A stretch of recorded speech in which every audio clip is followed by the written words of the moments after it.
Playing from Bhavya Bharat.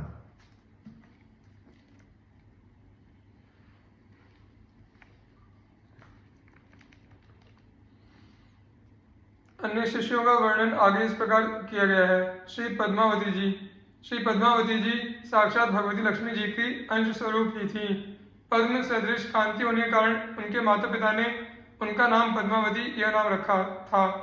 Padmavati जी का जन्म त्रिपुरा नामक नगर में एक ब्राह्मण दंपति के घर हुआ था। आपके पिता पंडित श्री प्रभाकर जी महाराज भगवती लक्ष्मी के अनन्य आराधक थे। उनकी आराधना के फलस्वरूप साक्षात भगवती लक्ष्मी जी ही उनकी कन्या के रूप में अवतरित हुई थी। पद्मावती की बाल लीलाएं अत्यंत दिव्य थी। उनके जन्म के साथ ही पंडित श्री प्रभाकर जी महाराज का घर रिद्धि सिद्धियों से परिपूर्ण हो गया। बालिका पद्मावती जब 5 वर्ष की हुई तो उन्होंने अपने पिता से काशी ले चलने का आग्रह किया। उन्होंने यह भी बताया कि वे काशी में श्री रामानंदाचार्य जी महाराज के दर्शन करना चाहती है। माता पिता ने अपनी लाडली पुत्री का आग्रह स्वीकार कर काशीपुरी की यात्रा की और श्री स्वामी जी के दर्शन किए तथा उन्हें अपनी पुत्री की इच्छा बताई। श्री स्वामी जी तो सिद्ध संत थे ही, उन्हें पद्मावती के साक्षात स्वरूप को समझने में देर न लगी। उन्होंने पंडित श्री प्रभाकर जी को पद्मावती को लाने की अनुमति दे दी। पद्मावती ने श्री स्वामी जी के दर्शन कर उनके चरणों में प्रणाम किया।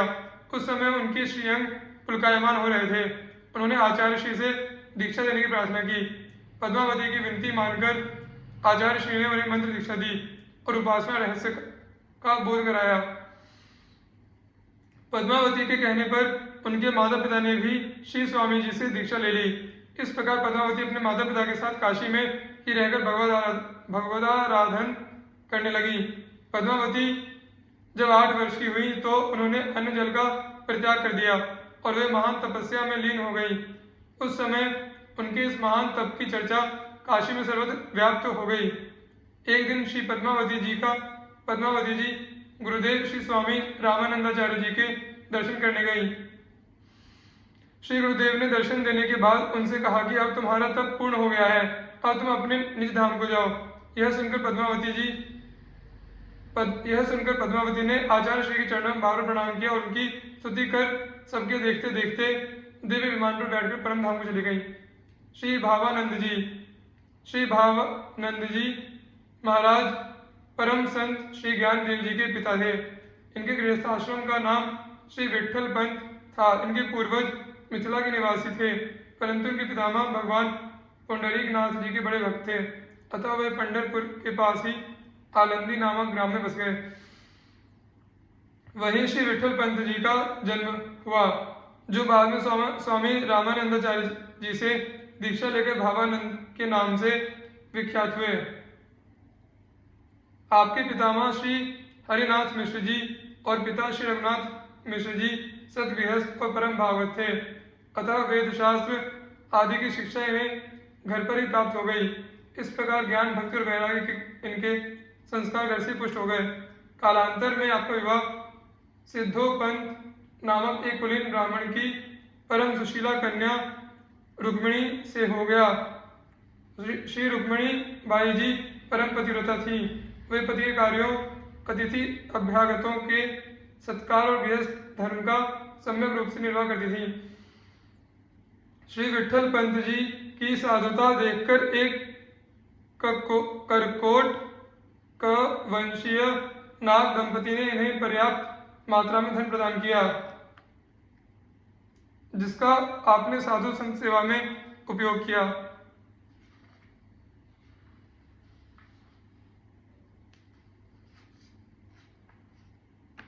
एक दिन आपके यहाँ एक संत आए।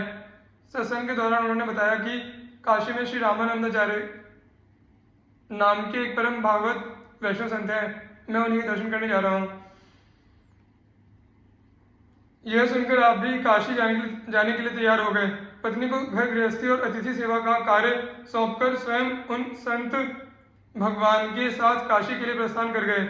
मार्ग में उन्हें अनुभूति हुई कि मेरे साथ चल रहे संत साक्षात विश्वामित्र जी हैं और इनके साथ सुकुमार अवस्था के श्याम गौर 2 किशोर श्री राम लक्ष्मण हैं। फिर क्या था, वही इनकी भाव समाधि लग गई। समाधि से जागृत होने पर उन्होंने देखा कि वह ना तो वे संत हैं और ना ही दोनों किशोर।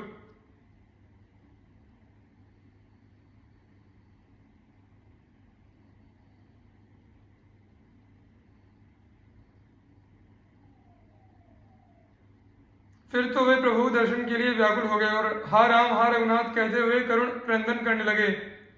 कहते हैं कि इनकी इस प्रकार की दशा देखकर दो बालक इनके पास आए और उन्हें खाने के लिए भगवत प्रसाद दिया और फिर इन्हें मार्ग दिखाते हुए काशी के पंचगंगा घाट पर पहुंचा दिया, जहां स्वामी रामानंदाचार्य जी का आश्रम था। उन बालकों के प्रति आपका श्री राम लक्ष्मण का भाव था, अतः उनके चले जाने पर पुनः आप विरह व्याकुल हो गए।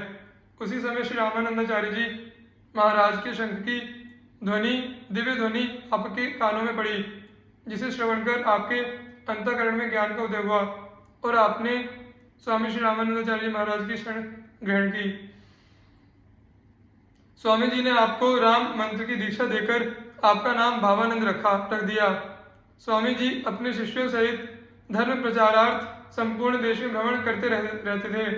इसी क्रम में वे एक बार श्री रामेश्वर धाम की यात्रा पर निकले थे।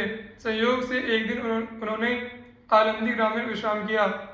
यह वही ग्राम था जहां भावानंद जी का गृहस्थ आश्रम का घर था। स्वामी जी का आगमन जानकर गांव के समस्त नर नारी उनके दर्शन के लिए आए। उनमें श्री भावानंद जी महाराज की पत्नी श्री रुक्मिणी बाई भी थी। उन्होंने जब स्वामी जी के श्री चरणों में प्रणाम किया तो स्वामी जी ने उन्हें स्वाभाविक रूप से पुत्रवती भव का आशीर्वाद दे दिया। इस पर रुक्मिणी बाई ने कहा, प्रभु मेरे पतिदेव तो आपसे दीक्षा लेकर सन्यासी हो गए हैं, ऐसे में आपका आशीर्वाद कैसे सफल होगा। स्वामी रामानंद जी महाराज सिद्ध संत थे, उनकी वाणी मिथ्या नहीं हो सकती थी। उन्होंने अपनी ज्ञान दृष्टि से भविष्य की घटनाओं को देखते हुए भावानंद जी को आदेश दिया कि तुम पुनः गृहस्थ आश्रम में लौट जाओ। मेरी आज्ञा होने से तुम्हारा बदन नहीं होगा और ना ही तुम्हें कोई पाप लगेगा। तुम्हें 3 दिव्य पुत्रों और एक कन्या रत्न की प्राप्ति होगी। तुम्हारे पुत्र साक्षात ब्रह्मा विष्णु और महेश के अंश होंगे और पुत्री साक्षात योग माया होगी। अतः तुम विश्व का कल्याण करने के लिए पुनः गृहस्थाश्रम स्वीकार करो, यही विधि विधान है। श्री भावानंद जी ने प्रभु की इच्छा जानकर गुरु की आज्ञा से पुनः गृहस्थाश्रम में प्रवेश किया। कालांतर में निवृत्तिनाथ, ज्ञानदेव और सोपानदेव नामक उनके 3 पुत्र हुए, जो आगे चलकर महान संत हुए। एक कन्या हुई जिसका नाम मुक्ताबाई हुआ, वह भी सिद्ध योगिनी थी। इतना सब होते हुए भी वहां के ब्राह्मणों ने श्री भावानंद जी के पुत्रों का यज्ञोपवीत संस्कार करने से मना कर दिया। उनका कथन था कि एक बार सन्यासी होने के बाद पुनः गृहस्थाश्रम में लौटकर संतानोत्पत्ति करने की कोई शास्त्रीय व्यवस्था नहीं है, अतः तुम्हें प्रायश्चित करना होगा, तभी तुम्हारे पुत्रों का वैदिक संस्कार संभव है। प्रायश्चित भी कोई साधारण प्रायश्चित नहीं था, पति पत्नी दोनों को शरीर त्यागना होगा, यही प्रायश्चित निश्चित हुआ। श्री भावानंद जी ने कहा, जिससे धर्मशास्त्र की रक्षा हो, जिससे मेरे पुत्रों का कल्याण हो, वह मेरे लिए भी मंगलकारी है। ऐसा निश्चय कर वे रुक्मिणी बाई को साथ लेकर तीर्थयाग चले आए और वहीं माता त्रिवेणी की गोद में समा गए।